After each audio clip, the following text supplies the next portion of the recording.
থেকে 300 বছর আগে একটা বাস্তব ঘটনা। বিশ্ববিখ্যাত পর্যটক আল্লামা ইবনে বতুতা তার রিহলাতে ইবনে বতুতা নামক কিতাবের ভিতরে তিনি একজন হাফেজে কোরআনের ঘটনা নিয়ে এসেছেন। একজন হাফেজে কোরআনের উসিলায় আল্লাহ পাক গোটা একটা দেশটার নাম হলো মালদ্বীপ। নাম শুনছেন? এই মালদ্বীপ শহরটা ছিল অগ্নি পূজারী, মূর্তি পূজারীর দেশ। সবাই তারা মূর্তি পূজায় লিপ্ত থাকত, আগুনের পূজা করত, দেবদেবীর পূজা করত। কিন্তু একজন হাফেজের উসিলায় আল্লাহ পাক গোটা দেশটাকে হেদায়েত দিয়ে দিছে। আওয়াজ দিয়ে সুবহানাল্লাহ। মুসলমানের আওয়াজে কো আল্লাহু আকবার, আরো জোরে আল্লাহু আকবার। সৌদি আরবের একটি জাহাজ মালদ্বীপের পাশের সাগরে এসে ডুবে গেল। সবগুলি যাত্রী পানির নিচে ডুবে মারা গেল। কিন্তু একজন হাফেজে কোরআনকে আল্লাহ পাক তার কুদরতে বাঁচাইলেন। কাঠের উপরে ভাসায় ভাসায় আল্লাহ পাক তারে বাঁচায় নিলেন। আল্লাহ যারে বাঁচান কেউ তারে মারতে পারে না, আর আল্লাহ যারে ধরে কেউ তারে সারাইতে পারে। এই ক্ষমতা কার? একটু জোরে বলেন কার? ইন্না বাতশা রাব্বিকা লাশাদীদ।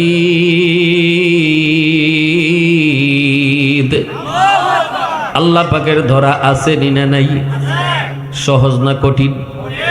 ধরলে কিন্তু আল্লাহ সারে না, ধরে না ধরলে আল্লাহ সারে। ধরার আগে কিন্তু আল্লাহ সুযোগ দেয়, ঠিক না নি? আল্লাহ কিন্তু নগদে ধরেন না, আল্লাহ নগদে কাউরে ধরে না, আল্লাহ সুযোগ দেয়। দিয়া দিয়া যখন অবার হয়ে যায় তখন আল্লাহ ধরে ঠিকই, ঠিক না নি? ভাইরা আমার, ওই হাফেজ কোরআন অল্প বয়সে হাফেজ হয়ে গেল। চেহারাটা বড় সুন্দর, সুন্দর তো হবেই, তার বাড়ি তো হলো আরবে। আরবের মানুষ তো এমনিতেই সুন্দর, আমার নবীর দেশের মানুষ। চেহারাটা বড় সুন্দর। ওই হাফেজ কোরআনকে আল্লাহ তার কুদরতে বাঁচাইলেন। আমি বরিশালে সিডরে গিয়েছিলাম। বরিশালে এক সময় সিডর হয়েছিল, কত সালে মনে নেই, আপনাদের মনে আসেনি? একবার যে সিডর হয়েছিল, হ্যাঁ 2007 গেলাম দেখতে। বাড়িঘরের কোনো চিহ্ন নাই, সব বাসায় নিয়ে গেল মানুষ। ক্ষতি কি পরিমাণ হয়েছে! লাইন ধরায় ধরায় যখন সাহায্য জিতেছি, মেম্বার সাহেব এসে বলতেছে, হুজুর এই মেয়েটার নাম সুমি, 7 বছরের একটা মেয়ের নাম সুমি। কই হুজুর, এই ফ্যামিলিতে এরা 7 জন ছিল, মা বাবা ভাই বোন কেউ জীবিত নাই, একজন শুধুমাত্র সুমি, আল্লাহ তার কুদরতে তারে বাঁচায় রাখছে। এই মেয়েটা সাঁতার জানে না, কিছুই জানে না, অথচ সাঁতার জাননেওয়ালা যারা কেউ বেঁচে নাই। পানি চলে যাওয়ার পর আমরা যখন হাঁটতেছিলাম আর কান্না করতেছিলাম, লাশ খুঁজতেছিলাম আপনজনে, হঠাৎ করে ছোট্ট মেয়েটার কান্নার আওয়াজ ভেসে আসলো। আমরা ডানে বামে তাকাই, কোথা থেকে কান্নার আওয়াজ আসতেছে রে, একটু কান লাগায় শোনো। ডানে বামে কোথাও থেকে পাই না। হঠাৎ করে একজনে কয়, এ ভাই ওই যে দেখ, তাল গাছের উপর থেকে কান্নার আওয়াজ ভেসে আসতেছে। তাড়াতাড়ি করে একজন দুইজন তাল গাছ বেয়ে উপরে উঠে দেখে তাল গাছের ঝুপড়ির মধ্যে এই সুমি নামের মেয়েটা পাতায় আটকায় রাখছে আর কাঁদতেছে। পানি কি পরিমাণ উপরে উঠলো! মা বাবা ভাই বোন সবাই মারা গেল। কিন্তু এই 7 বছরের সুমি মেয়েটাকে আল্লাহ তার কুদরতে বাঁচাইলো। তাহলে হায়াত মৌতের মালিক কে? একটু আওয়াজ দিয়া মালিকের নাম কে? আল্লাযী খালাকাল মাউতা ওয়াল হায়াতা লিয়াবলুয়াকুম আইয়ুকুম আহসানু আমালা। হায়াত মৌতের মালিক হলেন আল্লাহ। ওই হাফেজ কোরআনকে আল্লাহ তার কুদরতে বাঁচাইলেন, কাঠের উপরে বাসতেছে। মালদ্বীপের জেলেরা সাগরে নামলো মাছ ধরার জন্য। হঠাৎ করে জেলেদের নজরে পড়লো একটা বালক কাঠের উপরে ভাসতেছে। তারা তাকে ধরে নৌকায় উঠাইয়া মালদ্বীপ শহরে নিয়ে আসলো, বাজারে উঠাইলো বিক্রি করার জন্য। তখনকার সময়ে মানুষ বেচা কেনা হইতো, অনেক চড়া দাম চাই, কেউ নিতে পারে না। একজন হিন্দু মহিলা, সন্তান বলতে শুধুমাত্র একটা মেয়ে, ছেলে তারা নাই, স্বামীও নাই। এই হিন্দু মহিলাটা কয়, আমি ছেলেটাকে কিনে আনবো, সম্পদ তো আমার অনেক, কিন্তু যদি ছেলে সন্তান না থাকি, একদিন আমি অসুস্থ হয়ে যাব, সেদিন আমাকে কে পালবে, কে খাওয়াবে? একটা ছেলে সন্তানের আমার বড় প্রয়োজন। পালতে হয় পালব, কিন্তু ছেলে তো প্রয়োজন। যত টাকা ওরা চেয়েছে টাকা দিয়ে ছেলেটাকে কিনে নিয়ে এসেছে। এই ছেলেটা হাফেজ কোরআন, সে হাফেজ যে এই কথা বোঝায় না, কয় না, কাউকে শুনতে দেয় না, কাউকে বুঝতেও দেয় না। মহিলাটারে আম্মা কয়, মহিলাটাও তারে ছেলে কয়, মেয়েটায় তারে বোন কয়, ভাই কয়, সেও বোনটারে বোন কয়। এইভাবেই চলছে সংসার, সুন্দরই চলছে। হঠাৎ করে হাফেজ কোরআন একদিন দেখতে পেল তার মায় কান্না করে। মা গো, তুমি কেন কান্না করো? কয়, বাবা তোমার কাছে বলে কোনো লাভ নাই গো, বড় বিপদ, বড় বিপদ, এজন্য মায় কাঁদতেছি। হাফেজ সাহেব কয়, মা কেন একটু কয়, বাদান রে, কারণ হলো প্রতি বৎসর নির্ধারিত তারিখে রাত যখন 12টা হয়ে যায়, দ্বীপের পানি দানবের রূপ ধারণ করে আর মালদ্বীপ শহরের উপর আক্রমণ করে। এই পানিতে অসংখ্য অগণিত মানুষ মারা যায়। বাদশাহ জ্যোতিষীদেরকে বলল, জ্যোতিষী বিদ্যা পড়ে দেখো কেন এমন হয়। গণকেরা জ্যোতিষীরা বলে দিল, বাদশাহ জাহাপনা, এটা একটা খবিস জিনের কারসাজি। যদি এই বিপদ থেকে মালদ্বীপকে বাঁচাতে হয়, তাহলে আপনাকে একটা কাজ করতে হবে। সুন্দরী রূপসী একজন মেয়েকে সাগরের পারে যে মন্দির, ওই রাম মন্দিরে ওই মেয়েটারে রেখে দিতে হবে। তাহলে এই সিডর হবে না, জলোচ্ছ্বাস আর হবে না, কিন্তু সকালবেলা মেয়েটার লাশ পাওয়া যাবে। এই হুকুম পাওয়া মাত্রই, এই নির্দেশ পাওয়া মাত্রই বাদশাহ হুকুম জারি করলো, আমার মালদ্বীপের সুন্দরী মেয়েদের তালিকা তৈরি করো, লটারি দেওয়া হবে, যার নাম উঠবে তার এই মন্দিরে রেখে দিব।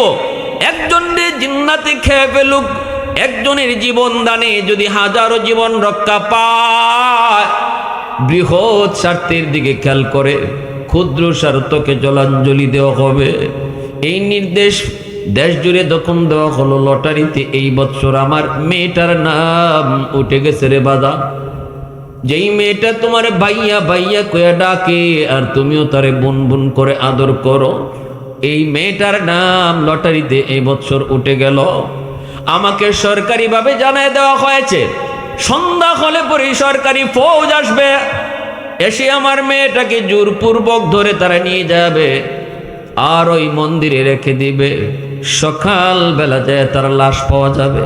জিন্নাত আমার মেয়েটারে খেয়ে ফেলবে, হত্যা করে ফেলবে, রক্ত খাবে, কলিজা খাবে। এজন্য মায় কাঁদতেছি। বাবা বল তো দেখি, বল, যে মেয়েটাকে এত লালন, এত আদর, এত মায়া করে করে বড় করেছি, আজ চোখের সামনে আমার মেয়েটা মৃত্যুর ঘাটে ঠেলে দেওয়া হবে, আমি মা কেমন করে সেটা সইব? এজন্যই মা কাঁদতেছি, এজন্যই কাঁদতেছি। সন্তানের প্রতি বাপ মার দরদ শুধু ওই বাপ মায় বুঝের যুবক, যেদিন তুমি নিজে বাবা হবা ওই দিন তুমি বুঝতে পারবা সন্তানের প্রতি বাপ মার দরদ কি পরিমাণ। চীনের একটা বিল্ডিং ধসে পড়ল। 21 দিন পর একটা মা আর দুধের বাচ্চারে পাওয়া গেল। হাসপাতালে আনার পর চিকিৎসা করা হলো। ওই মার প্রত্যেকটা আঙ্গুলের মাথা কাটা। ডাক্তার জিজ্ঞেস করেছিল, মা 21টা দিন তুমি তোমার দুধের বাচ্চারে কেমনে পালছো, কেমনে কি খাওয়াইছো?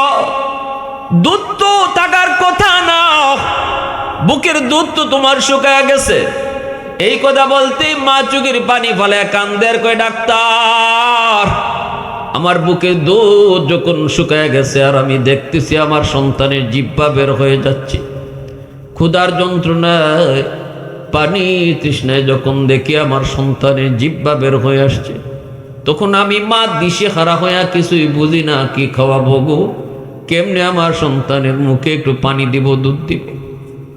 তখন হঠাৎ করে মাথায় বুদ্ধি আসছে, এই যে দেখো আমার আঙ্গুলের একটা আঙ্গুলের মাথাও নাই, আমার 10টা আঙ্গুলের প্রতিটা আঙ্গুলের মাথা আমি দাঁত দিয়া কামড় দিয়া কেটে ফেলেছি, আর রক্ত যে বের হয়েছে এই রক্ত খাওয়ায় খাওয়ায় আমার সন্তানকে বাঁচায় রাখছি। প্রশংসা করব কার? এত জোরে মালিকের নাম কার? আলহামদুলিমান কদ্দারা খায়রাও ওয়া খাবালা, আলহামদুলিমান কদ্দারা খায়রাও ওয়া খাবালা, ওয়া শুকরু লিমান সাওয়ারা হুসনাও ওয়া জামালা, ফারদুন সামাদুন আন সিফাতিন খালকি বারিউন, রব্বুন আযালিয়ুন খালাকাল খালকা কামালা, লা জিদ্দা ওয়ালা নিদ্দা ওয়ালা হাদ্দা লিমাওলা, লা জিদ্দা ওয়ালা নিদ্দা ওয়ালা হাদ্দা লিমাওলা, আল আনা কামা কানা ওয়ালাম ইয়ালকা যাওয়ালা, আল আনা কামা কানা ওয়ালাম ইয়ালকা যাওয়ালা। মুসলমানের আওয়াজে কও আল্লাহু আকবার। পৃথিবীতে এমন বহু মা পাওয়া যাবে, সন্তান অসুস্থ হলে পরে আল্লাহর কাছে দোয়া করেছে, মালিক আমার হায়াতটা আমি আমার সন্তানরে দিয়ে দিলাম, তবুও তুমি আমার সন্তানরে সুস্থ করে দাও। কত বাবা এমন পাওয়া যাবে নিজের হায়াত সন্তানকে আল্লাহর কাছে দিয়ে দিতে চায়, ঠিক না? নি মা কান্দে, হাফেজে কোরআন কয়, মা কেঁদো না, কেঁদো না, সমাধান আমি দিব। আমার বোনের কোনো ক্ষতি হবে না, সিডরও হবে না, জিনও কোনো ক্ষতি করতে পারবে না, সমাধান আমি দিব। মহিলায় কয়, বাবা কেমনে, বুঝি না তো। হাফিজ সাহেব কয়, মা আমার বোনের জামা কাপড় পরায় তুমি আমাকে পালঙে বসায় রাখো, ওরা আমাকে মেয়ে মানুষ মনে করে মন্দিরে নিয়ে রেখে দিক, আর বোনটারে নানার বাড়ি পাঠায় দাও, বোনটারে নানার বাড়ি পাঠায় দাও, যেন আমার বোনকে ওরা কোনোভাবেই না দেখে, আমাকে আমার বোন মনে করে ওরা নিয়ে যাবে, মন্দিরে নিয়ে রেখে দিবে। মহিলা কয়, না বাবা না, আমি তোমাকে হাতছাড়া করবো না। একদিন আমি অসুস্থ হয়ে যাব, হয়তো বিছানায় পড়ে যাব, সেদিন আমারে কে পালবে, কে খাওয়াবে? মেয়ে তো কিছুদিন পর অন্যের বাড়িতে বিয়ে দিয়ে দিব, কিন্তু তোমাকে যদি হারায় আমি কারে নিয়ে বাঁচবো? হাফিজ সাহেব কয়, মা টেনশন করো না, আমার কোনো ক্ষতি হবে না। জানো নি গো মা আমার সিনার মধ্যে কি আছে? সুবহানাল্লাহ। জানো নাকি মা আমার সিনার মধ্যে কি? মহিলা তো কি বুঝে না, কয় বাবা কি? হাফিজ সাহেব কয়, মা আমার সিনার মধ্যে আল্লাহ 30 পারা কোরআন, যে 30 পারা কোরআনের পাওয়ার সিনুরের পাওয়ারের চেয়ে, জিনের পাওয়ারের চেয়ে হাজার হাজার গুণ বেশি। কোনো টেনশন করো না গো মা, কোনো ক্ষতি আমার হবে না, তুমি শুধু যা কইছি তুমি তা করো। বোনের জামা কাপড় পরে আমারে তুমি পালঙে বসায় রাখো। এই বইলেই বোনের জামা কাপড় উপরে দিয়ে পড়লো, আর সে বসে রইল মেয়ে মানুষ সেজে। সন্ধ্যা হতেই সরকারি ফৌজ দরজায় নক করল। মহিলা দরজা খুলে যে মাত্র দেখল সরকারি সৈন্য, রাম রাম রাম কয়ে চিৎকার শুরু করে দিল। হাফেজ সাহেব কয়, মা গো রাম কইও না, রামে কাম হবে না, কাম করলে করবে তিনি কে? একটু জোরে বলেন কে? ওরা তো ভগবান কি পরিমাণ আছে আর ভগবান কইতে এদের কোনো দেরি হয় না, টাইম লাগে। বট গাছের বয়স কত? 100 বছর। হয়তো এটাই ভগবান। বট গাছের বয়স 100 বছর হয় কেমনি আবার? তো এটাই ভগবান। তুলসী গাছ এটা কি হয়? কয় এটা ঠান্ডা ঠান্ডা লাগলে তুলসী পাতা খাইলে ভালো হয়ে যায়। হয়তো এটাই ভগবান। হ্যাঁ, এবার ভগবান বানাইতে বানাইতে 33 কোটি। কয় কোটি? বাংলাদেশের মানুষ কয় কোটি? মানুষ 18 কোটি, আর হেরার ভগবান হইল 33 কোটি। আর ভগবান রে দুর্গা পূজা পূজা টুজা কইরে লাত্তি আবার গান গোভালায়, ঠিক না নি? উসমান হারুনি আল্লাহর বহুত বড় একজন বলি, খাজা মঈনুদ্দিন চিশতি রহমতুল্লাহ গেলেন পীর। খাদেম নিয়ে যাইতেছেন, খাদেমরে বললেন, বাবা একটু আগুন নি পাও দেখো তো, আমি একটু অজুর পানি গরম করব। খাদেম যে পেয়ে গেল, একদল মানুষ তারা আগুনের পূজা করে, কাছে যায় বলতেছে একটু আগুন দিবানি গো, আমার হিসাবে পানি গরম করব। কয় কেন? কয় অজু করার জন্য। অগ্নি পূজারীর দল তখন কয় আমরা কোনো মুসলমানকে আগুন দেব না, কারণ আগুন আমাদের দেবতা ভগবান, আগুন আমরা ভগবান। নাউজুবিল্লাহ। হুজুর ওরা আগুন দিবে না, আগুন পেয়েছি কিন্তু দিবে না। কয় কেন? কয় ওর আগুন বলে ওদের দেবতা ভগবান, আগুনের পূজা করে।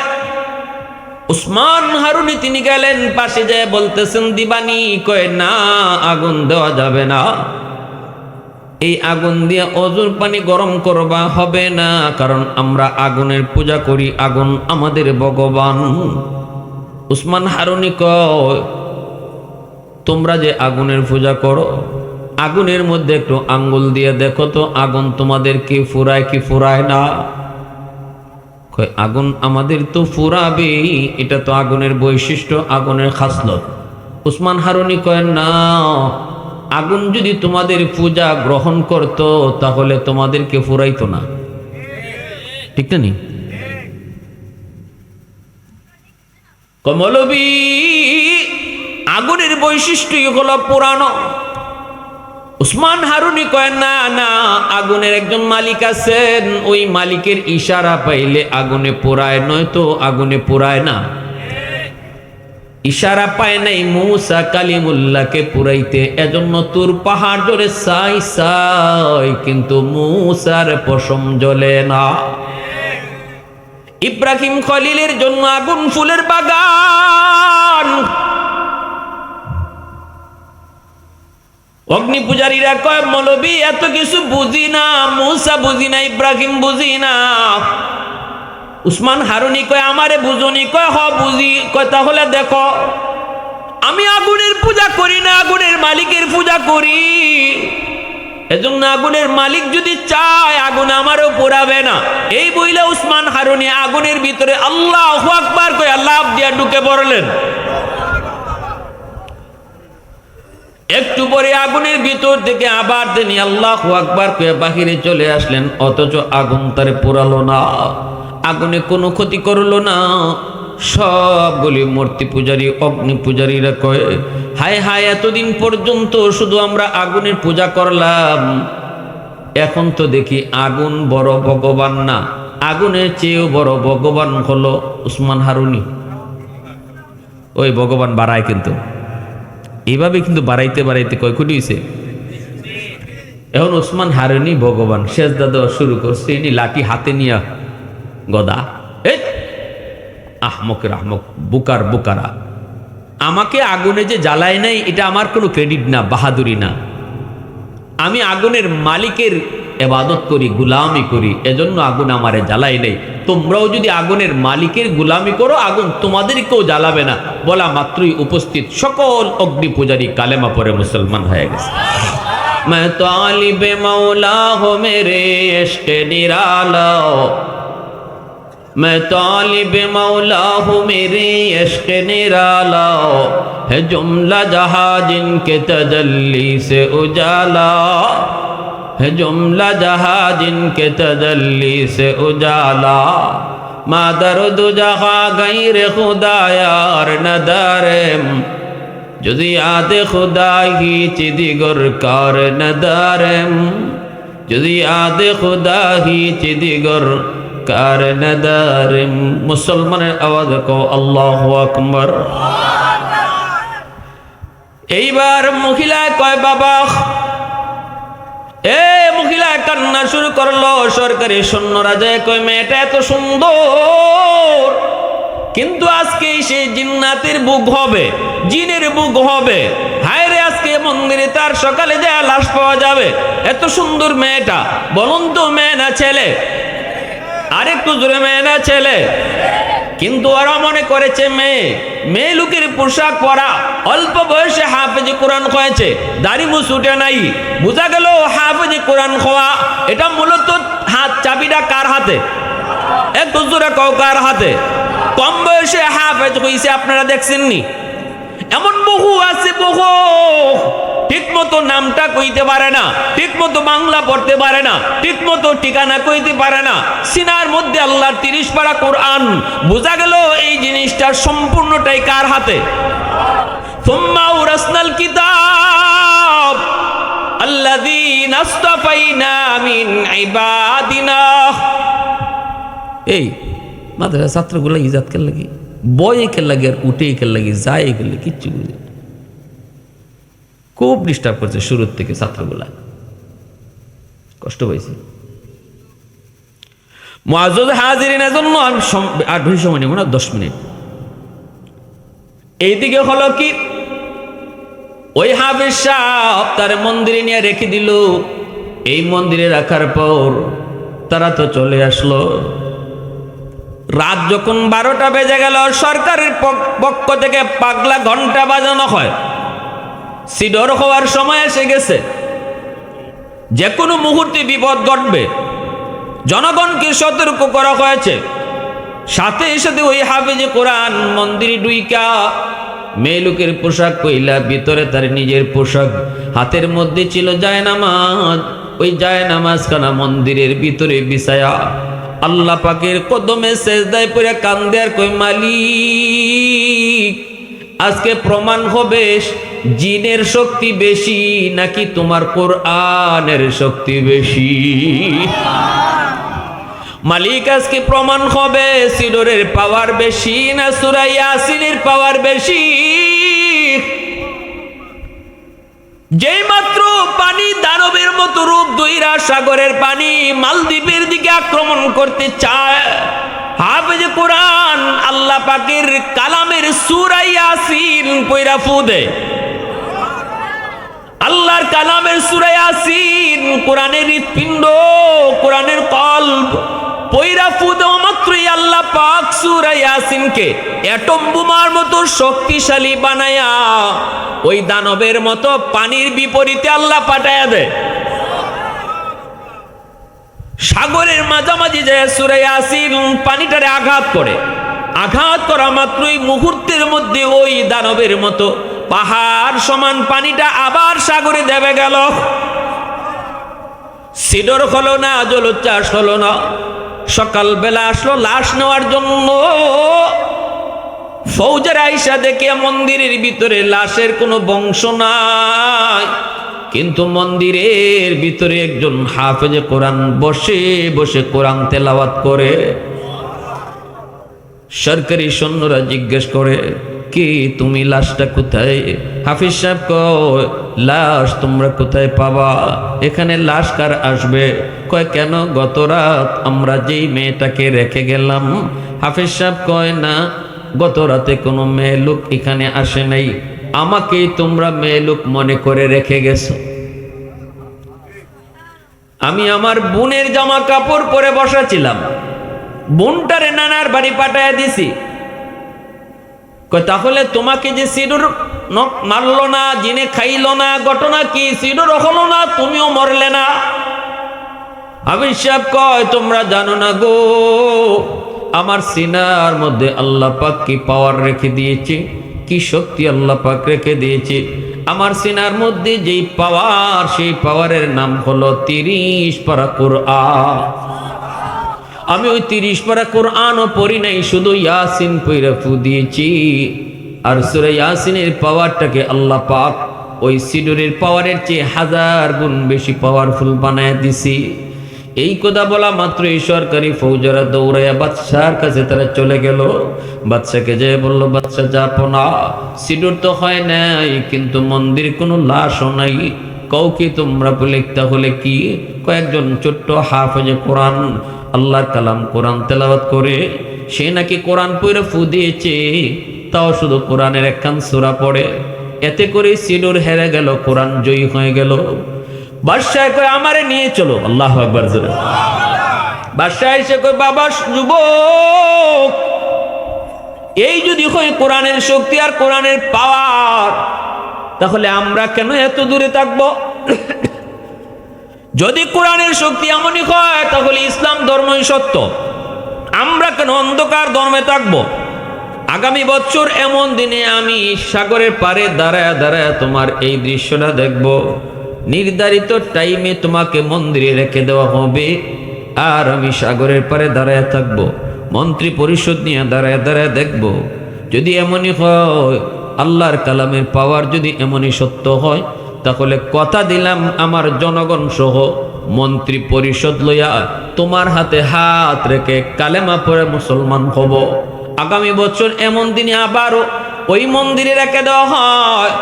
আর বাদশাহ মন্ত্রী পরিষদ লইয়া যখন সাগরের পারে দাঁড়ায় দাঁড়ায় দেখতেছে, নির্ধারিত টাইমে যখন পানিটা দানবের মতো রূপ নিয়েছে গো, মন্দির থেকে কি যেন একটা আগুনের লোক্কা বের হয়ে আসলো। এটা তো আগুন নয়, এটাই হলো আল্লাহর কালাম। সুবহানাল্লাহ। আরেকটু জোরে কও সুবহানাল্লাহ।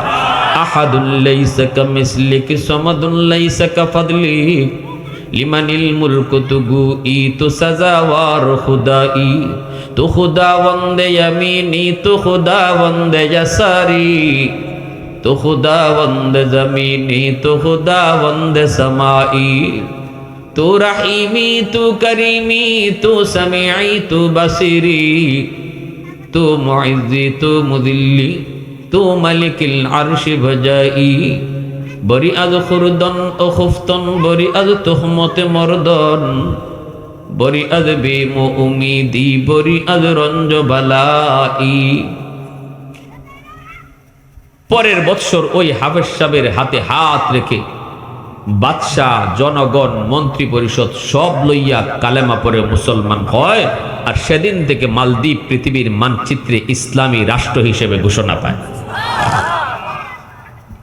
এর আগ পর্যন্ত মালদ্বীপ ছিল একটা অগ্নি পূজারী দেশ।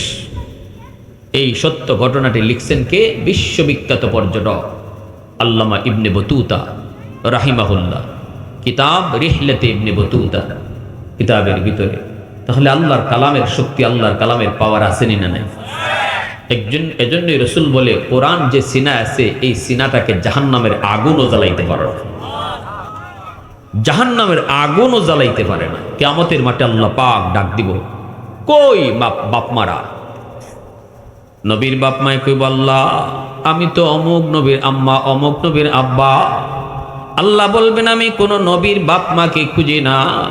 সাথে সাথে একজন হাফেজের বাপ মা, আলেমের বাপ মা আয়েশা কইব, আল্লাহ আমি অমুক হাফেজ সাহেবের আম্মা, অমুক আলেমের বাবা। আল্লাহ হাসুরবাসীর সামনে তখন বলবেন, আমি তো তোমাকে খুঁজতেছি। আল্লাহ পাকের হাতের মধ্যে মুকুট। নবীজি হাদিস শরীফে বলেন, মান কারা আল কুরআন ওয়া আমিলা বিমা ফিহি উলবিসা ওয়ালিদাহু তাজান ইয়াউমাল কিয়ামা। দুনিয়ার জমিনে হাফেজের মাথায় পাগড়ি পরাইলাম আমরা রে যুবক। পাগড়ি পরাইলো এলাকার মানুষ, পাগড়ি পরাইলো তার উস্তাদগণ, কিন্তু ওই হাফেজের বাপমার মাথায় পাগড়ি পরাইবো হাসরের ময়দানে আল্লাহ নিজের হাতে। মা বাবার মাথায় আল্লাহ নিজের হাতে মুকুট পরাইব, দাউহু আহসানু মিন দাউইশ শামস, যেই মুকুটের পাওয়ার সূর্যের পাওয়ারের চেয়েও বেশি হবে। মানুষেরা জিজ্ঞেস করব সে কে, তখন পরিচয় দেওয়া হবে ইনি অমুক হাফেজ সাহেবের আব্বা, ইনি অমুক মুফতি সাহেবের মা, ইনি অমুক আলেমের বাবা। হাসরের ময়দানে তারে এইভাবে পরিচয় দেওয়া হবে। এজন্য আমি আপনাদেরকে বলবো, হাসরের ময়দানে আল্লাহ পাকের হাতে, আল্লাহ পাকের কুদরতি হাতে মুকুট পরার নিয়ত কার কার আছে একটু হাত উঠে আল্লাহরে দেখান। আল্লাহ তুমি কবুল করো, সবাই বলেন আমিন, আরো জোরে বলেন আমিন। তাহলে সন্তান নাতি নশাকে মাদ্রাসায় পড়ানো দরকার আছে না নাই? মাদ্রাসার সবচেয়ে বড় সহযোগিতা হলো নিজের আওলাদকে মাদ্রাসায় পড়ানো। টাকা পয়সা দিয়া সহযোগিতা যারা করে তো করে আলহামদুলিল্লাহ, তবে এর চেয়েও বড় সহযোগিতা হলো সন্তান মাদ্রাসায় পড়ানো, নিজের নাতি নশাকে মাদ্রাসায় পড়ায়া হাফেজ আলেম বানানো। এরাই হলো মাদ্রাসার 1 নম্বর মুহিব্বিন, 1 নম্বর শুভাকাঙ্ক্ষী। ঠিক না নি? হ্যাঁ, আল্লাহর ঘর নবীর ঘর, আল্লাহর ঘর মসজিদ, নবীর ঘর মাদ্রাসা। আর্থিক অবস্থা আল্লাহ আটকায় রাখবে না। আমি না দেই আরেকজন আল্লাহ বাউ করে দিয়ে আল্লাহ চালায় নিব। ঠিক না নি? হ্যাঁ, কেউ যদি মনে করে মাদ্রাসায় দান করে আমি মাদ্রাসা টিকায় রাখছি, সে বহুত বড় ভুলে আছে। আল্লাহ নবীর হাদিস বলে, তুমি মাদ্রাসা টিকায় রাখছো না, মাদ্রাসায় দান কইরা, এলাকাবাসী মাদ্রাসার সহযোগিতা কইরা, মাদ্রাসার উসিলায় আল্লাহ তাদেরকে টিকায় রাখছে। আমি একজন ছাত্রের লজিং খাওয়াই, নবীর হাদিসের ভাষায় কেউ যদি কয় যে আমি ছাত্রটারে খাওয়াই, রাসূল কয় না, কথাটা ঘুরায় কও, বলো এই ছাত্রের উসিলায় আল্লাহ আমাদেরকে খাওয়ায়। ইন্নাল আলিমা ইস্তাগফিরু লাহু মান ফিল আরদ ওয়া মান ফিস সামা হাত্তাল হিতানু ফি জাওফিল মা। মাসে যদি কয় আল্লাহ হাফেজ সাহেবের হায়াত বাড়াও, আলেমের হায়াত বাড়াও, মাদ্রাসা আরো উন্নত করো, মাদ্রাসা আরো বাড়াও। কেন? মাসে বুঝে মাদ্রাসা যতদিন থাকবো আমি মাছ জমিনে বাচ্চা থাকার সুযোগ রয়েছে, অতএব আমি মাছ বেঁচে আছি, যাদের উসিলায় আল্লাহ তাদের হায়াত বাড়লে আমার মাছেরও হায়াত বাড়লো। আল্লাহ রসুলকে এটা মাছে বুঝলো, পিপিলিকায় বুঝলো, গাছের পাতায় বুঝলো, বালির কণা বুঝলো, কিন্তু তুমি মানুষ বুঝলা না। ঠিক না নি? রসুল বলতেছে উম্মত তোমরা বুঝলা না। ছোট্ট বাচ্চাটা দেখতেছো মাদ্রাসায় আয় যায়, দেখতেছো দুষ্টামি করে গাছের পাতা ছিঁড়ে, কিন্তু তুমি জানো না রসুল বলে এই ছাত্রটার উসিলায় আল্লাহ তোমার চেয়ারম্যান রে আল্লাহ চেয়ারম্যানই করার সুযোগ দিতেছে, তুমি মেম্বারকে আল্লাহ মেম্বারি করার সুযোগ দিতেছে, ওই মাদ্রাসাটার উসিলায়, ওই ছাত্রটার উসিলায় আল্লাহ পাক তুমি বড় ব্যবসায়ীকে ব্যবসা করার সুযোগ দিচ্ছে, ওই ছাত্রটার উসিলায় আল্লাহ তোমার মতো একজন মানুষকে সুস্থ অবস্থায় চলার সুযোগ দিচ্ছে। এখনো তোমার আল্লাহ গাছ থেকে ফুল ফল খাওয়ায়, এখনো জমিন থেকে আল্লাহ তোমার ফসল খাওয়ায়, এখনো তোমার নদী থেকে মাছ খাওয়ায়। যত নিয়ামত তুমি দেখতেছো সব কিছু আল্লাহ পাক তোমারে খাওয়াইতেছে, পালতেছে এই ছাত্রটার উসিলায়। সুবহান। তাহলে কদর করা দরকার আসেনি না নাই? আসেনি না নাই? প্যারে হাজিরিন, এজন্য মহব্বত করব মাদ্রাসাকে দিল থেকে, অন্তর থেকে। ছাত্র উস্তাদ সবাইকে দিল থেকে মহব্বত করব। হাসরের মাঠে এই মহব্বতটা নাজাতের উসিলা হবে। কুন আলিমান আও মুতাআল্লিমান আও মুহিব্বান আও মুঈনান ফালা তাকুন খামিস। রাসূল কয় 5 নম্বর দলে যাইও না, হয় ছাত্র হও, মাদ্রাসা তালেবে ইলম হও, নয় উস্তাদ হও, কোরআন শিখো নাইলে শিখাও, অথবা কোরআনওয়ালাদেরকে মহব্বত করো, কোরআনওয়ালাদেরকে সাহায্য সহযোগিতা করো। পারতেছো না তুমি ফরতায়ও ফরাইতায়ও, তাদের পাশে থাকো, মহব্বত করো, দেখো কখন কি লাগতেছে, দেখো ছাত্রটার বসার পরিবেশ ঠিক আছে কিনা, তার খাওয়ানোর পরিবেশ হয়েছে কিনা। আল্লাহ রসুল কয় এই 4টা দলের ভিতরেই তাক্য ফালা তাকুন খামিসা, 5 নম্বর দলে যেও না। সুবহানাল্লাহ।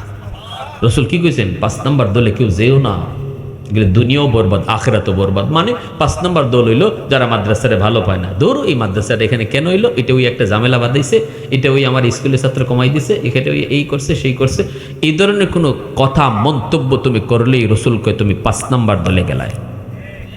কয় নম্বর দলে গেলায়? 5 নম্বর দলে গেলায়।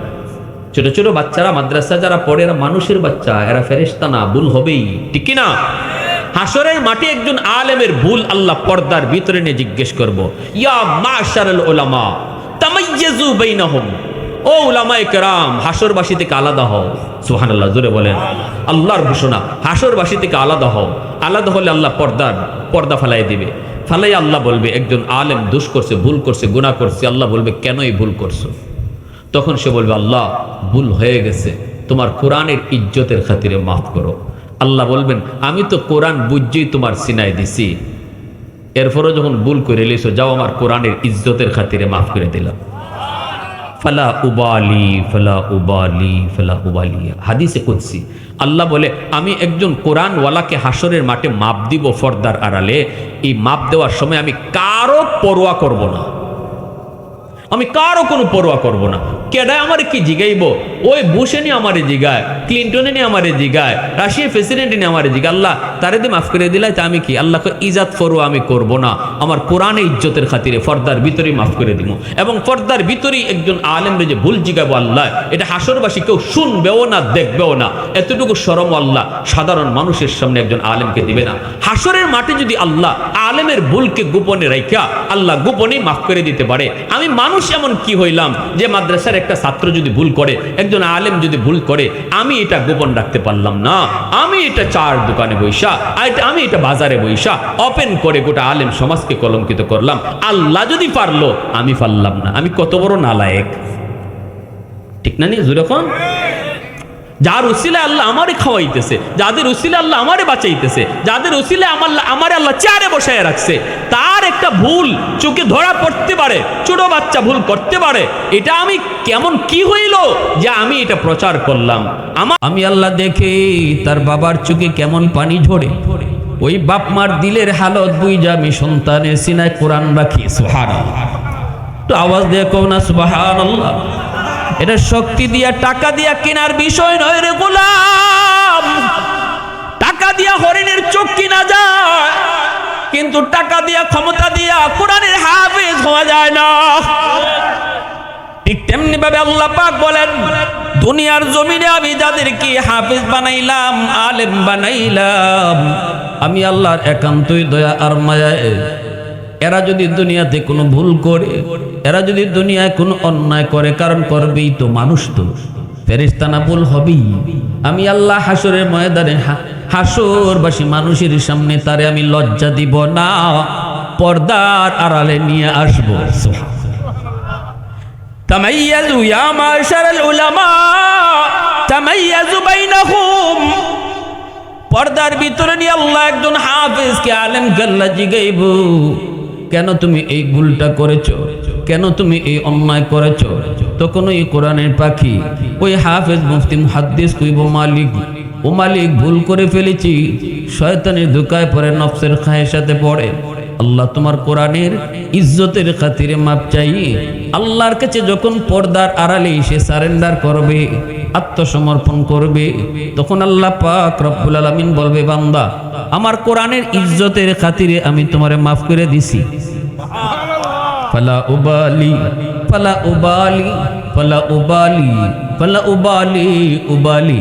আমি আল্লাহ কারো কোনো পরোয়া করলাম না, কে আমারে কি জিগাইব এটাও আমি ভাবলাম না। আমি যেহেতু দুনিয়াতে দয়া কইরা তোমার সিনায় কোরআন দিয়েছি, জাহান্নামের আগুনে জ্বালাবার জন্য নয়, আজকে কোরআনের ইজ্জতের খাতিরে আমি তোমারে মাফ করে দিলাম। কি জিগাইলাম আর কেন মাফ করলাম? হাসরবাসী কাউরে আমি দেখার সুযোগ দিলাম না। আরেকটু জোরে কও না সুবহানাল্লাহ। প্রশংসা করব কার? একটু জোরে মালিকের নাম কার? আলহামদুলিমান কাদ্দারা খাইরাম ওয়া খাবালা, আলহামদুলিমান কাদ্দারা খাইরাম ওয়া খাবালা, ওয়া শুকরু লিমান সাওয়ারা হুসনাও ওয়া জামালা, ফরদুন সামাদুন আন সিফাতিন খালকি বারিউন, রব্বুন আযালিয়ুন খালাকাল খালকা কামালা, লা জিদ্দা ওয়ালা নিদ্দা ওয়ালা হাদ্দা লিমাওলা, লা জিদ্দা ওয়ালা নিদ্দা ওয়ালা হাদ্দা লিমাওলা, আল আনা কামা কানা ওয়ালাম ইয়ালকা যাওয়ালা, আল আনা কামা কানা ওয়ালাম ইয়ালকা যাওয়ালা। কষ্ট হইতেছে আপনাদের?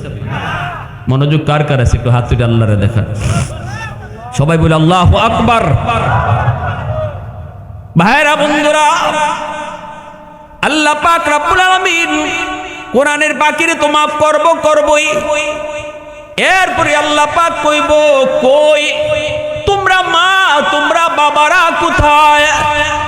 নবীর মা নবীর বাবা যায় আল্লাহর সামনে হাজির হবে। আল্লাহ পাকের হাতে একটা মুকুট থাকবে, মুকুট। আল্লাহ যেন কাকে এই মুকুটটা পরাইতে চায়। নবীর বাবা যায় কইব, মালিক আমি অমুক নবীর আব্বা, আমি অমুক নবীর আম্মা। আল্লাহ বলবেন, আমি নবীর বাপ মারে তালাশ করি না।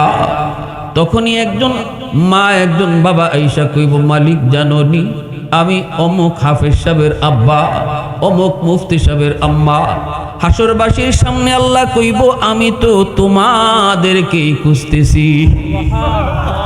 মান কারা আল কুরআন, নবীজি কইতেছেন, মান কারা আল কুরআন ওয়া আমিলা বিমা ফীহি উলবিসা ওয়ালিদাহু তাজান তাজান তাজান ইয়াউমাল কিয়ামা দাউহু আহসানু মিন দাউইশ শামস।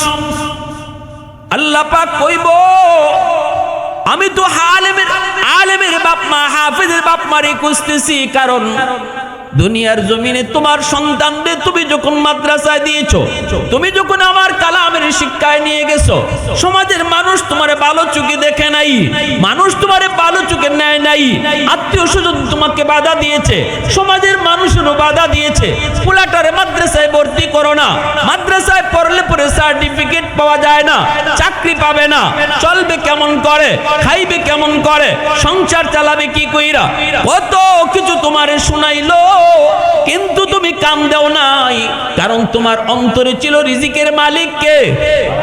আরো জোরে বলো কে?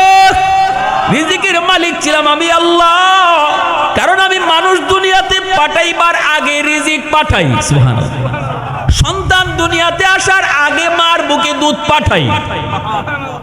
আওয়াজ আসতে কেন? সুবহানাল্লাহ বলেন। সন্তান দুনিয়াতে আসার আগে আমি আল্লাহ তার মার বুকে তার খাবার পাঠাই। অতএব রিজিক আগে আয়, মানুষ পরে আয়। আল্লাহ পাক কই, বান্দা ওই চিন্তা করে তুমি তোমার সন্তানকে নিয়ে যখন মাদ্রাসার দিকে রওনা দিয়েছো, 10টা নয় 90টা ছেলেই গেল স্কুলের দিকে, তুমি তোমার সন্তানদের নিয়ে তুমি দ্বীনি শিক্ষায় আমি আল্লাহর পরিচয় শেখানোর জন্য মাদ্রাসায় নিয়ে আসছো, আমার কালাম শিক্ষা করার জন্য। স্রোত, নদীর স্রোত চলতেছে, এই দিকে তুমি আইছো স্রোতের উল্টা দিকে, সমাজের সাথে তুমি যুদ্ধ করেছো, মনের নফসের যুদ্ধ করেছো, মুজাহাদা করেছো। ওই দিন যে 10 জনের তালে তালে তুমি না চইলা আমি আল্লাহরে খুশি করার জন্য মাদ্রাসার দিকে সন্তান নিয়ে রওনা দিয়েছো, ওই দিনই আমি আল্লাহ তোমার জন্য পাগড়ি বানায় রাখছি।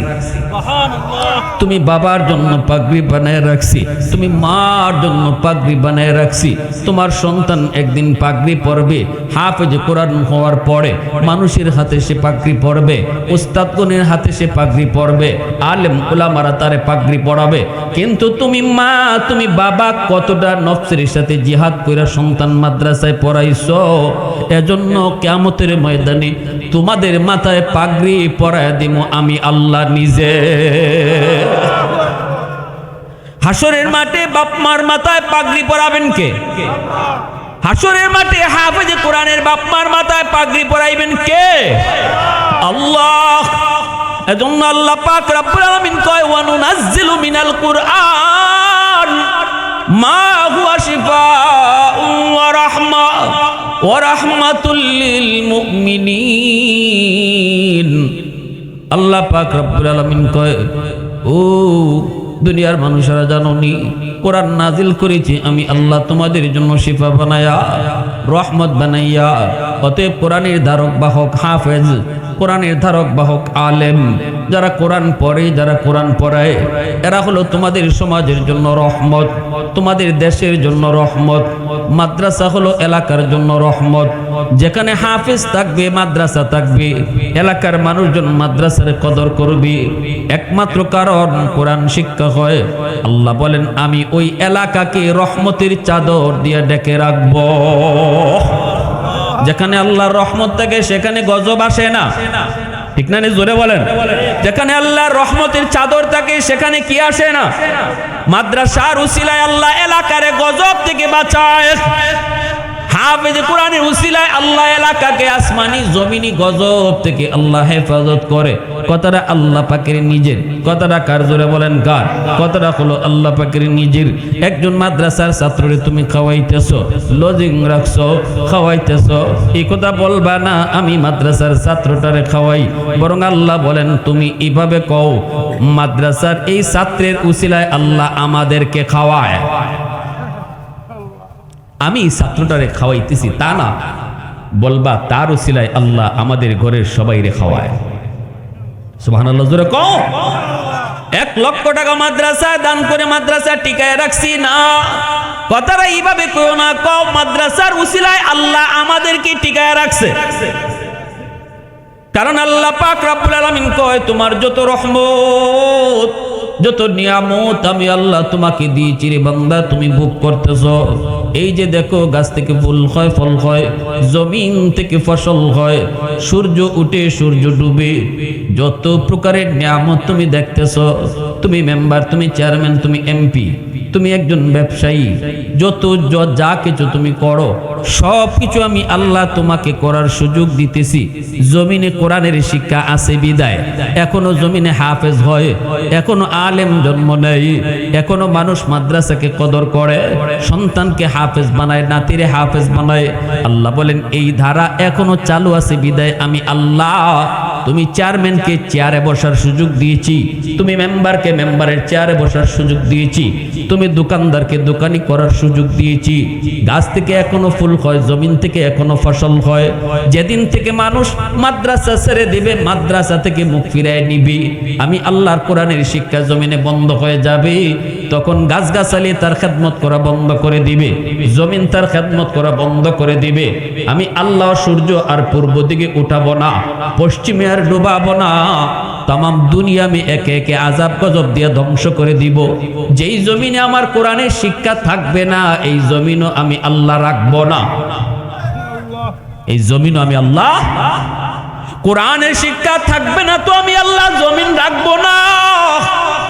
এজন্য হাদিস শরীফে এসেছে কিয়ামতের আগ মুহূর্তে আল্লাহ পাক জিবরাইল আমিনকে বলবেন, জিবরাইল জমিনে যাও, দুনিয়া ধ্বংস করব, কিন্তু যেই জমিনে আমার কোরআন আছে, কোরআনের হরফ আছে, এরা কোরআনের শিক্ষা ছেড়ে দিয়েছে, কোরআনের তেলাওয়াত ছেড়ে দিয়েছে, কিন্তু কোরআনের মাসহাফ তো আছে, কোরআন শরীফ তো ঘরে আছে, কোরআন থাকলে আমি আল্লাহ জমিন ধ্বংস করতে পারি না। জিবরাইল তুমি যাও। জিবরাইল আমিন জমিনে আসবেন, কোরআনের হরফগুলি তিনি উঠায় নিয়ে যাবেন। বাংলাদেশের মুসলমান কোরআন খোলার পরে দেখবে পাতা আছে হরফ নাই, ভারতের মুসলমান কোরআন কইলা দেখবে পাতা আছে হরফ নাই, আরবের মুসলমান লোক কোরআন কইলা দেখবে পাতা আছে কিন্তু হরফ নাই। তখনই বুঝতে হবে আল্লাহ দুনিয়া আর রাখবে না, দুনিয়া এখনই আল্লাহ ধ্বংস করবে। আর এই কথা আল্লাহ বুঝাইবে এই পর্যন্ত দুনিয়া টিকায়া রাখছি আমি আল্লাহ আমার কোরআনের উসিলা। মুহাম্মদুল্লাহ হাফিজি রাহিমাহুল্লাহ ভারতের পানিপথ তিনি পড়ার জন্য গেলেন। ছোট্ট বালক, কেমনে যাবেন পানিপথ চিনেন না, বাংলাদেশের সীমান্তে যাওয়ার পর কেমনে যাবেন, কোথায় যাবেন চেনেন না। ছোট্ট বাবু পাগলা কুত্তায় কামড় দিছে, এলাকার মানুষেরা দইরা তারে হাসপাতাল নিয়ে গেছে, চেহারাটা দেখে মায়া লাগছে। ছোট্ট বাবু, ডাক্তার কয় এটা তো পাগলা কুকুরের কামড়, এই কামড়ের চিকিৎসা বাংলাদেশে হয় না, পূর্ব পাকিস্তানে হয় না, এই চিকিৎসা যদি করাইতে হয় ভারত পাঠাইতে হবে। এলাকার মানুষেরা কয় ভারতের কোথায়, কয় পানিপথ। মুহাম্মদুল্লাহ হাফিজি 7 বছর 8 বছরের বালক, সাথে সাথে চোখের পানি ফেলায় কয় মালিক আমি পানিপথ যাইতাম, রাস্তা চিনি না, কুকুরের কামড় খাওয়ায়া তুমি আমারে পানিপথ পাঠাইতেছো। সুবহানাল্লাহ, জোরে কও। এলাকার মানুষেরা যায় ট্রেনের কাছে যায় টিটির কাছ থেকে টিকিট কাটলো, টিটিকে সন্দেহ দিল, কয় বাচ্চাটারে পানিপথ নামায় দিও, চিকিৎসা লাগবে, পাগলা কুকুরের কামড়। মুহাম্মদুল্লাহ হাফিজ জি তিনি চলে গেলেন পানিপথ। ডাক্তাররা ট্রিটমেন্ট করলো। ওনার তো ট্রিটমেন্ট উদ্দেশ্য না, উদ্দেশ্য তাড়াতাড়ি মাদ্রাসায় ভর্তি হওয়া। বর্তমানে যেমন দারুল উলুম দেওবন্দ সারা বিশ্বের সবচেয়ে বড় মাদ্রাসা, এলেমের মার্কাজ, যেটাকে এলেমের মা বলা হয়, তখনকার সময় ছিল এরকম পানিপথ, এলেমের মার্কাজ ছিল ওই জায়গা।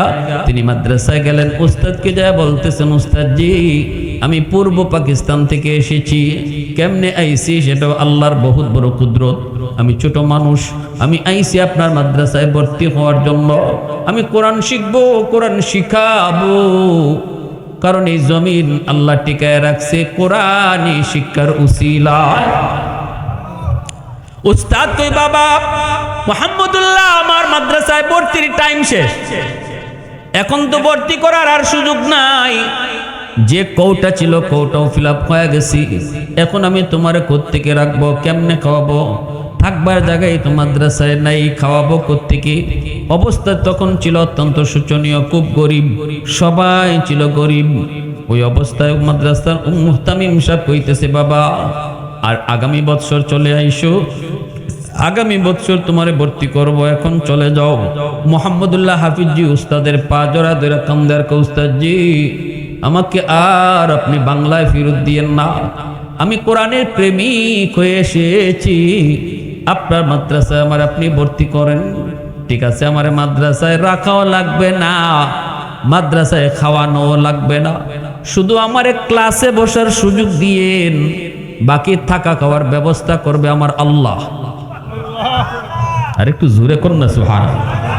मैं तालिबे मौला हूँ मेरे इश्क निराला, मैं तालिबे मौला हूँ मेरे इश्क निराला, है जुमला जहाँ जिनकी तजल्ली से उजाला, है जुमला जहाँ जिनके तजल्ली से उजाला, मादरुद जहाँ गैर खुदा यार नदारम, যদি याद खुदा ही चिदिगुर कार नदारम, যদি याद खुदा ही चिदिगुर कार नदारम। উস্তাদ কয় বাবা ঠিক আছে, এইভাবে যদি তুমি ভর্তি হও তাহলে ভর্তি করতে পারি। ভর্তি হয়ে গেলেন, সারাদিন ক্লাস করে তিনি মাদ্রাসা থেকে বের হয়ে গেলেন। থাকবেন কোথায়, খাইবেন কি কিছুই জানেন না, কিন্তু আল্লাহর কালামের পাগল, কোরআনের পাগল। মাদ্রাসা থেকে বের হয়ে এলাকার একটা মসজিদে ঢুকলেন, মাগরিবের নামাজ পড়লেন, এশার নামাজ ওই মসজিদে পড়লেন। সব মানুষ যখন এশার নামাজ পড়ে বের হয়ে বাড়িতে যাবে, মুহাম্মদুল্লাহ হাফিজ জি মসজিদের কোনায় বসে তিনি আল্লাহর জিকির করে। ছোট মানুষ। খাদেম সাহেব কয় বাবা এখানে তুমি কার বাড়িতে আইছো, কই আইছো, কোনো দিন তো তোমাকে আমি মসজিদে দেখি নাই, আজ তুমি এখানে কি করবা, তাড়াতাড়ি যাও, যে বাড়িতে আইছো, যেখানে মেহমানদারিতে আসছো তাড়াতাড়ি যাও, মসজিদ আমি এখন লাগায় ফেলবো। মুহাম্মদুল্লাহ হাফিজ জি খাদেমের মুখের দিকে তাকায় কান্দে আর কয় চাচা যান, এই এলাকায় আমার কোনো আত্মীয় নাই, আপন নাই, আমার বাড়ি হলো পূর্ব পাকিস্তান, আমি এসেছি আপনাদের এলাকায় মাদ্রাসায় পড়ার জন্য, ভর্তি হয়েছি, কিন্তু মাদ্রাসায় থাকার জায়গা নাই, খাওয়ার ব্যবস্থাও নাই, শুধু ভর্তি হয়েছি, এখন আমি মসজিদের বারান্দায় একটু থাকবো, রাতটা কাটাবো, সকাল হলেই মাদ্রাসায় চলে যাব, এই সুযোগটা আপনি আমারে দিবেননি। খাদেম কই বাবা কও কি, শীতের দিন মসজিদের বারান্দায় তুমি শুয়ে শুয়ে পড়বা, বলে বা কই, কয় আল্লাহ খাওয়াইব। সুবহানাল্লাহ। খাদেমের দয়া হলো, রেখে দিল। 10টা পর্যন্ত তিনি পড়ালেখা করে, মসজিদের লাইটের নিচেই পড়ালেখা করে, কিতাব নিয়ে বইসা তিনি বের হলেন, পেটের ক্ষুধা অস্থির। ছোট মানুষ, কই খাবেন, কে খাওয়াবে? পাশে একটা ভাঙ্গাচোরা বাজার, বাজারে গিয়ে তিনি দেখেন ভাঙ্গাচোরা একটা হোটেল, হোটেলের মালিক মাত্র তিনি লাগায় ফেলবে, গুছাইতেছে।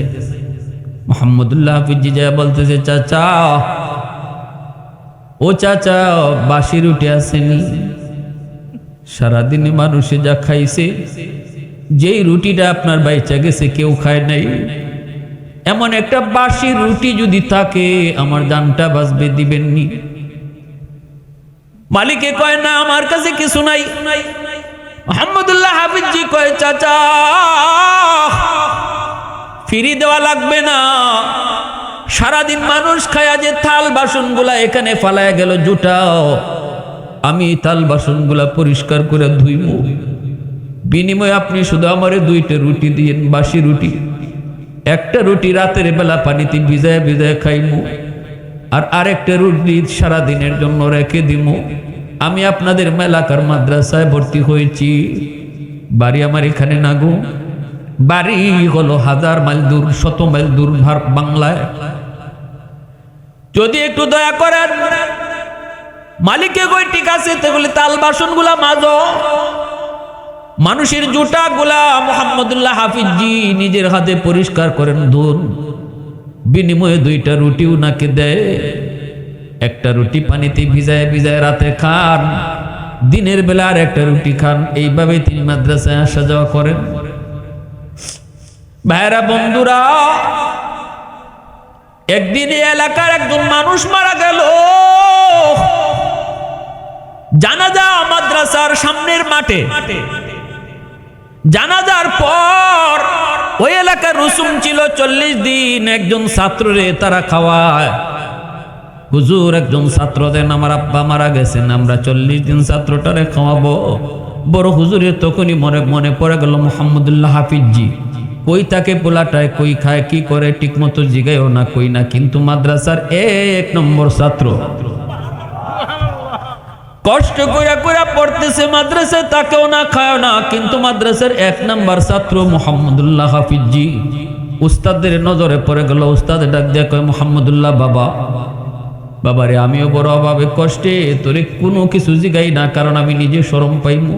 জানি বাবা খুব কষ্ট করে তুমি থাকতেছ, কেমনে কাও? কয়, হুজুর একটা হোটেলে থাল বাসন মাজি জুটা পরিষ্কার করি, আমার বিনিময়ে 2টা বাসি রুটি দেয়। উস্তাদের চোখ দিয়ে পানি পড়ে। উস্তাদ কান্দে আর বুকে জড়ায় কয়, বাবা আয় আমার বুকে আয়, তুই সত্যিকারের আমার মালিকের কোরআনের পাগল।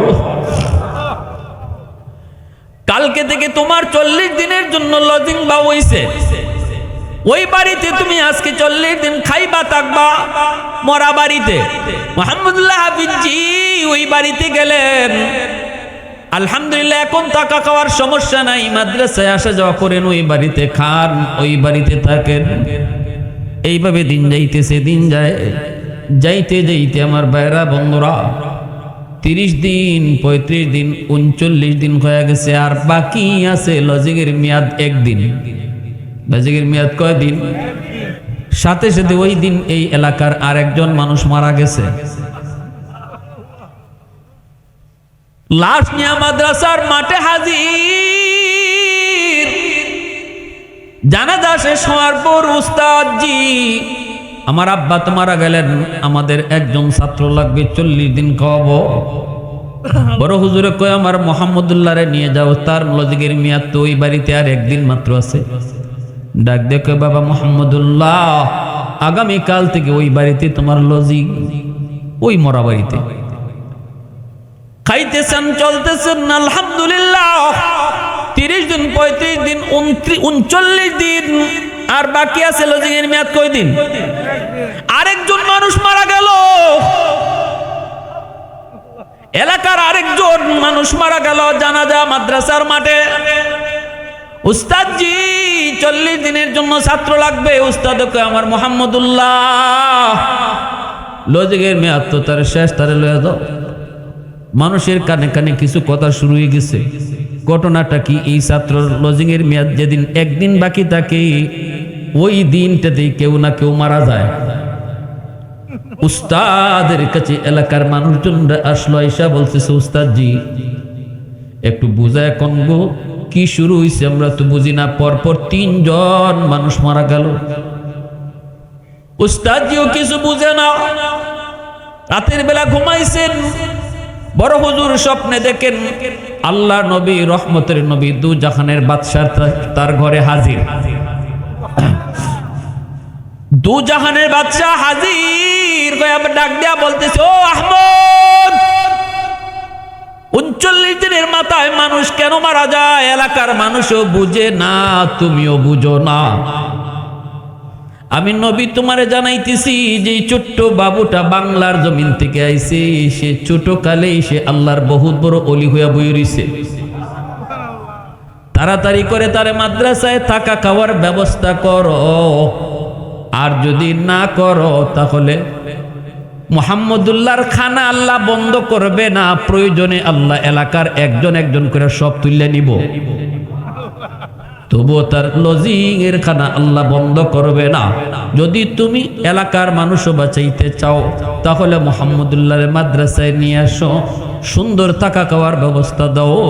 ভাইয়েরা বন্ধুরা জন্য বলতেছিলাম, মুহাম্মদুল্লাহ হাফিজি রহমতুল্লাহ আলাইহি আল্লাহর কত বড় ওলি হয়ে গেছেন, সরাসরি চলে আসছেন বাংলার জমিনে।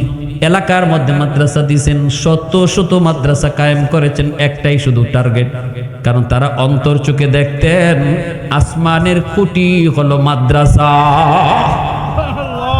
আসমানের খুঁটি মাদ্রাসা, এটা বুঝতেন। আল্লাহর জিকির মুখে জব্দ হয়ে গেছিল। উনি যদি চাইতেনও যে এখন জিকির করতেন না, তবুও জিব্বায় জিকির করতেন। বাথরুম থেকে বাইরে আইছেন, খাদেমাকে হুজুর আপনার এদিকে রক্ত পড়ে গেছিলেন? মুহাম্মদুল্লাহ কয় না বাবা। হাফিজি তিনি বলেন না, আমি তো বাথরুমে পড়ি নাই। তাহলে রক্ত কেন? টাটকা রক্ত। উনিও হাত দিয়ে দেখেন টাটকা রক্ত। কয় এমনি খাদেমে সারে না, কয় হুজুর বলা লাগবে, বাথরুমের ভিতরে আপনি পড়লেন না, আবার টাটকা রক্ত কেমনে আসলো একটু কন লাগবে। এই কথা বলতে মুহাম্মদুল্লাহ হাফিজি কই বাবা বলতে পারি, কিন্তু ওয়াদা কর আমার জীবদ্দশায় কারো কাছে এই কথা বলবি না। কারণ খাঁটি আল্লাহর ওলিরা নিজেদের কারামতের কথা কাউকে বলতো না, কেউ দেখলেও বলতে নিষেধ করত। এটা খাঁটি আল্লাহর ওলি চিনার উপায়। খাঁটি আল্লাহর ওলি যারা, এরা অ্যাডভার্টাইজ করবে না, নিজেরটা নিজে গায়ে ফিরবে না, এরা নিজেরই লুকায় রাখার চেষ্টা করবে। কয় ঠিক আছে কোন এ বাবা, বাথরুমের ভিতরে ঢুকছি, আমার জিব্বায় আল্লাহ আল্লাহ জিকির করে। আমি জিব্বারে কইলাম এটা বাথরুম নাপাক জায়গা, এখানে আল্লাহ আল্লাহ জিকির করা যায় না, তুই বন্ধ কর। কিন্তু জিব্বায় আমার কথা শোনে না, আমার কথা মানে না। বল আমি কি করি?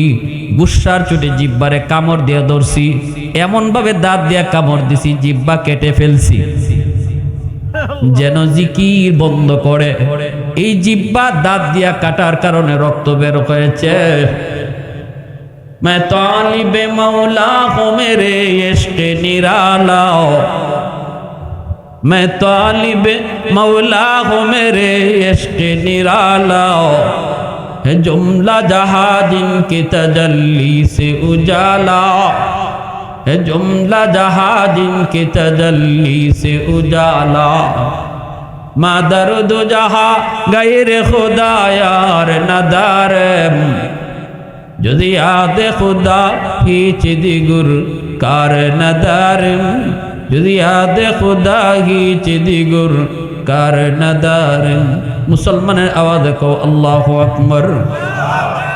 আমাদের সিলেটের নুরুদ্দিন ঘরপুরি রহমতুল্লাহ আলাইহি, শাইখে কাতিয়া রহমতুল্লাহ আলাইহি, শাইখে বাগা, শাইখে বরুণা, যত আল্লাহর ওলিরা রয়েছেন প্রত্যেকেই কিন্তু একটাই তাদের মিশন ছিল, যেখানে গেছেন সেখানেই মাদ্রাসা তৈরি করেছেন।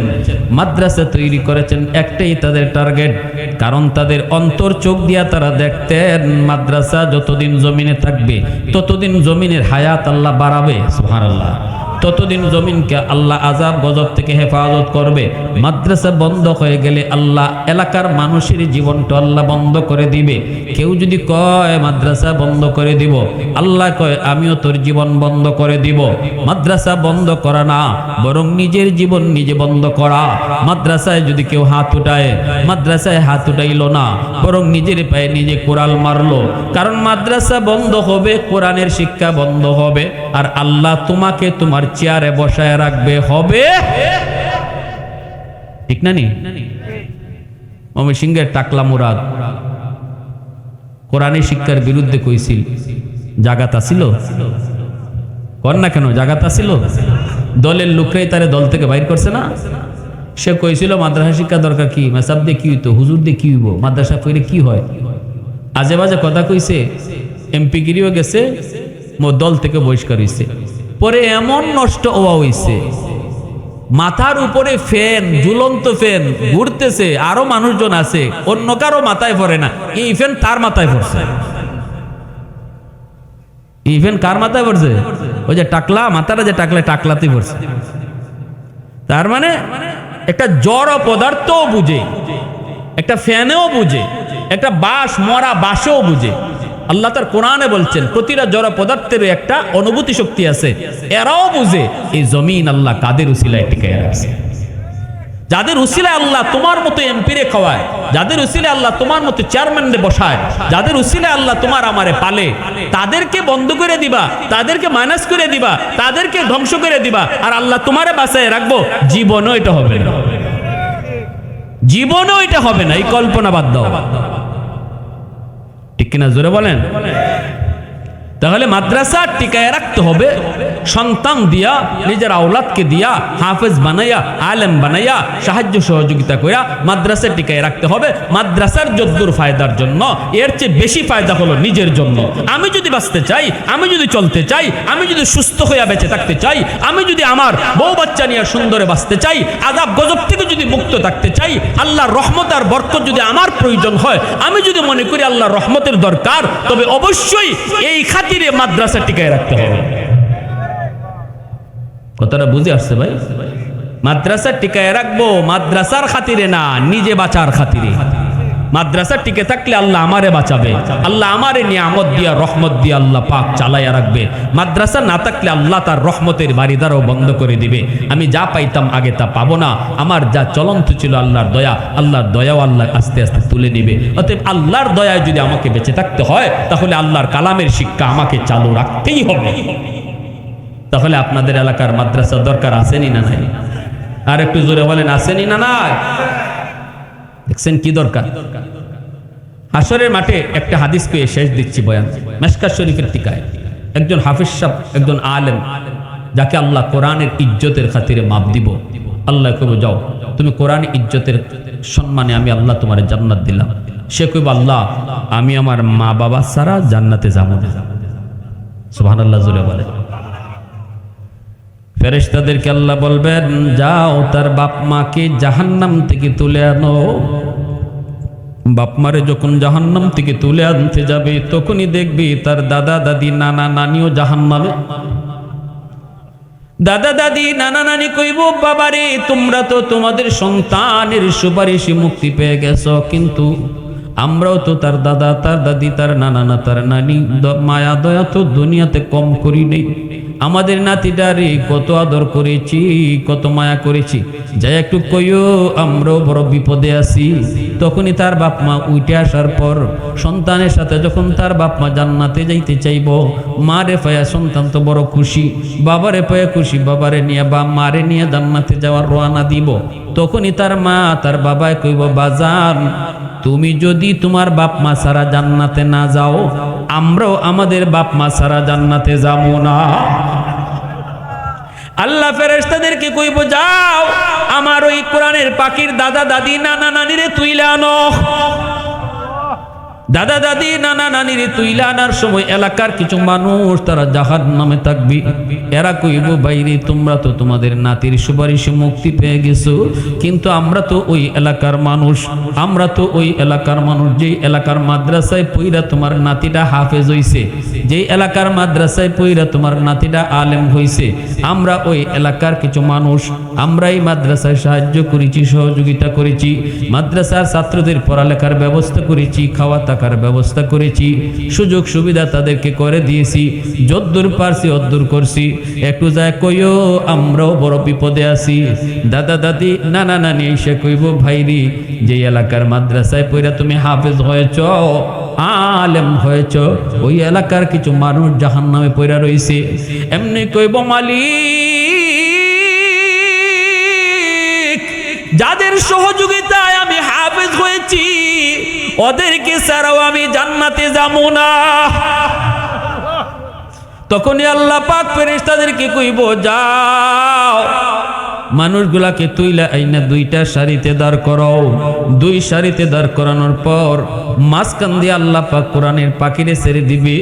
মুফতি সাহেব, হাফিজ সাহেব, আলেম একজন মাঝখান দিয়ে আল্লাহ সাইরা কইব, দেখো তোমারে কয়জনে চিনে, তুমি কয়জনে চিনো। হাদিস শরীফে রাসূল বলেন, সে যখন হাঁটা শুরু করবে, একজনে ডাক দেয়া কইব, হুজুর আপনি আমারে চিনছেননি? কি আপনি? কয় আনাল্লাযী সাকাইতুকা মাআ, আমি আপনাকে একদিন এক গ্লাস এক গ্লাস ঠান্ডা পানি খাওয়াইছিলাম। এটা কি বেশি একটা উপকার? এটা তো যে মাদ্রাসায় এক বস্তা চাল দেয়, 2 বস্তা চাল দেয়, একটা ছাত্ররে খাওয়ায়, এর চেয়ে এটা তো হিসাবই আসে না। এগুলো তো আরো বড় বড় সহযোগিতা। কিন্তু রাসূল সর্বনিম্ন সহযোগিতার কথাটা বলছেন হাদিসে। এক গ্লাস পানি খাওয়াইছিল একজন মানুষ একজন মাদ্রাসার ছাত্ররে। ওই কথাটাও হাসরের মাঠে এসে স্মরণ করাইয়া দিব। আরেকজনে কইব, হুজুর আপনি আমারে চিনছেন নি? আনাল্লাযী ওয়াহাবতুকা ওযুয়াহ, আমি আপনাকে একদিন এক বদনা ওযুর পানি আগায় দিছিলাম। নবীজি বলেন, এইভাবে যতজন এলাকার যত মানুষ মাদ্রাসাকে সহযোগিতা করেছি, যে যেভাবে করছে, টাকা দিয়ে, বুদ্ধি দিয়ে, শ্রম দিয়া, যে যেভাবে এই মাদ্রাসার ছাত্রদেরকে, উস্তাদদেরকে থাকা খাওয়ার ব্যবস্থা, পড়ালেখার ব্যবস্থা করেছে, ওই কথাটা সে ওই দিন বলবো। তখনই সে ওই হাফেজ আলেম কইব, মালিক আমি সবাইরে চিনছি, এরাও আমারে চিনছে। তখন আল্লাহ পাক কইব, বরযাত্রীর মতো জান্নাতে ঢুকো। বরের সাথে বরযাত্রী যেইভাবে বিয়া বাড়িতে ঢুকে কেউ হাত বাড়ায় না। 300 জন কইলে পরে 400 জন যায়, তারপরও কেউ আটকায় না। আসেনি গাজীপুরে? 500 কইলে 700 ঢুকে, এরপরও কেউ হাত তুলে না। কারণ সবাই জানে বরযাত্রী যদি কয় 300 যাইব 400, যদি কয় 500 আইব 600, এরপরও কেউ হাত তুলে না। কারণ এই দিন বরের চেয়ে বরযাত্রী পাওয়ার বেশি থাকে। জামাই যে কয়, বর যে কয়, সে তো কম কথা কয়, পাওয়ার দেখায় বরযাত্রী বেশি। এজন্য বরযাত্রীদের সাথে মেয়ে বাড়ির লোকেরা সহজে কেউ বাজাবাজি করে। কারণ বাজাবাজি করলে আজকে গ্লাস ভাঙবো, প্লেট ভাঙবো, বরযাত্রী হই, বরে না। তেল কেন বেশি হইল, মরিচ কেন বেশি হইল, লবণ কেন কম হইল, এই কথাগুলা বরে কয় না, কয় কেটায়? কথা কোন আপনারা? আর মেয়ের বাড়িতে ঢুইকা ডাব কয়টা আছে, নারিকেল কয়টা আছে, খায় কেটায়? বরে। এজন্য হাত বাড়ায় না কেউ। যদি কেউ হাত বাড়ায়, ভাই বরযাত্রী তো 300 যাওয়ার কথা, কবেই তো 300 গেছে, থামেন। খালি কব আইএমএ বরযাত্রী, সাথে সাথে হাত তুলতে বাধ্য। হাসরের মাঠেও একজন আলেম, একজন হাফেজ, আল্লাহ যখন কব যাও সামনে যাও, পিছনে বরযাত্রীর মতো ঢুকবে, যদি জান্নাতের দারোয়ান ফেরেশতা হাত বাড়ায়ও, খালি কইব আমি হুজুরের লগে, আমি হুজুরের সাথে, সাথে সাথে হাত তুলতে হবে। আল্লাহ সবাইকে ওপেন জান্নাতে যাওয়ার সুযোগ দিয়ে দিন।